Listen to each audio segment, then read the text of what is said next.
Right, here we go. The last men's event on the track. But the final event for men here in Oregon 22 is the final of the men's 4x4. I really hope you've enjoyed our coverage of the 2022 World Athletics Championship. It's been an absolute privilege to be here, and there are 2 golds left up for grabs on the track.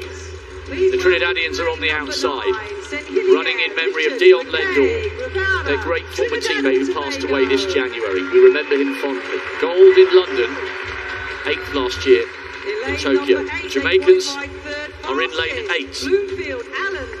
Bloomfield on the lead leg for them. They were 6th last year, but got a silver in Doha. Big pressure because an excellent quartet from Poland will be just behind him. Duzniński will be lightning quick on that anchor leg, but will they still be in contention when the mixed 4x4 gold medalist gets his hands on the baton? The Olympic champions, the world champions, anchored home by champion Allison. Norman, the very experienced American on second leg. They will believe they are signing off with a gold. Kevin Borlée makes history for Belgium. He's been in 7 finals for them. Only Great Britain's Martin Rooney can say the same. His younger brother on the lead leg, Dylan.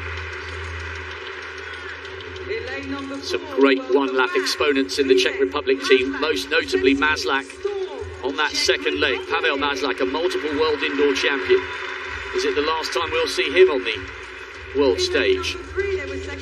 Not necessarily too much by the way of individual brilliance, although Walsh can run well on the third leg. The Japanese were the second quickest to get through with wonderful teamwork. The French were 7th in Doha 3 years ago. They are 2nd from the inside. Remember, we've got 9 teams running in this. That first changeover could be carnage. On the inside, this is a great team from Botswana.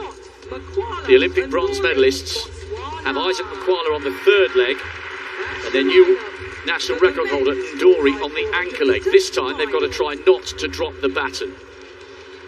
Botswana in 1, France in 2, Japan 3, Czech Republic 4, Belgium 5, USA the defending champions in 6, Poland 7, Jamaica 8, Trinidad and Tobago on the outside, the former champions from London.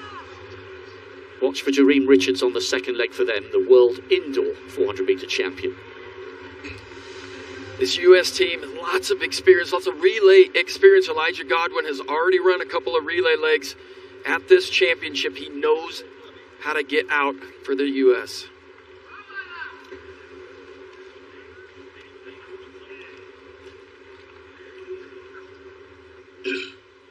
Set. You could hear a pin drop for that start. The crowd incredibly respectful.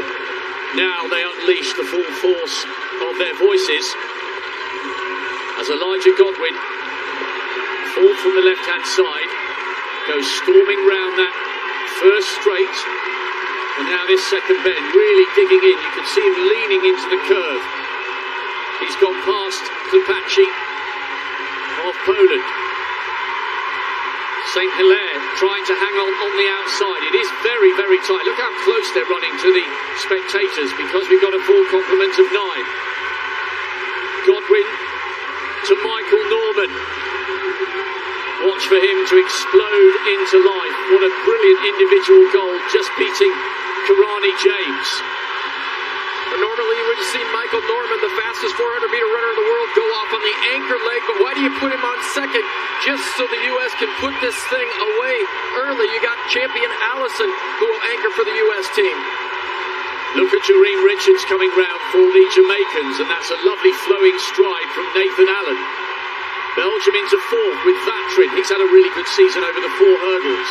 You might see that strength coming into play towards the end of the race. Richards is getting tired. He's run an absolutely brilliant leg.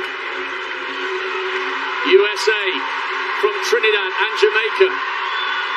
Belgium and France are not out of this just yet. Poland are a long way last, which is a little bit of a surprise. Isaac Makwala trying to get Botswana back into the shake-up. And down the back straight, Javon Powell is closing. on Bryce Deadman. But that is a commanding lead, and he's used up a lot of energy, the Jamaican, and might start rocking and rolling. His head's beginning to bob. McKay being passed now by Doom of Belgium. Listen to the roar as champion Allison takes the baton in the lead for the United States. Jamaica second, Belgium third, Japan up into fourth, and the Trinidadians have somehow slipped back to fifth. He's got a long, leaning stride. Christopher Taylor is storming down that back straight. What a run by Kevin Borlée. Imagine if he could bring them a World Championship medal in his 7th final for his country. And he's looking like he's got the Jamaican in his sights here. The Americans are away and clear. This is very, very close to world record tempo. Champion Allison being roared home here. The Americans finish the men's program in style. A fabulous silver for Jamaica. And in his 7th final for Belgium, Kevin Borlée anchors his nation to the bronze. That was one of the fastest times we've ever seen. And quite frankly, once they took the lead, there was only ever one team in it. Gold for USA in the men's 4x4. Elijah Godwin and Michael Norman broke that thing open for the Americans. Bryce Deadman, all he had to do was hang on and then hand the baton to champion Allison, who knows how to anchor. He anchored the Florida Gators to an NCAA record earlier this season, and what a season it was for the Florida Gator. Runner-up at the NCAA Championships in the 400, comes away here with a gold medal, and a medal for that man right now, Elijah Godwin. 4 teams, Dan. 4 teams inside 3 minutes. The Japanese have broken the Asian record with 2:59.51. Trinidad ran a big season's best with 3 minutes .03. Jareen Richards got them right up into contention, but they just started to struggle a little bit. McKay was rocking and rolling at the back end of his 3rd leg, but a brilliant, brilliant anchor leg by both the Jamaican Christopher Taylor and Kevin Borlée of Belgium. Well, let's take a look at the splits. 44-28 for Elijah Godwin, 43-64 for Michael Norman, 43-82 for Bryce Deadman.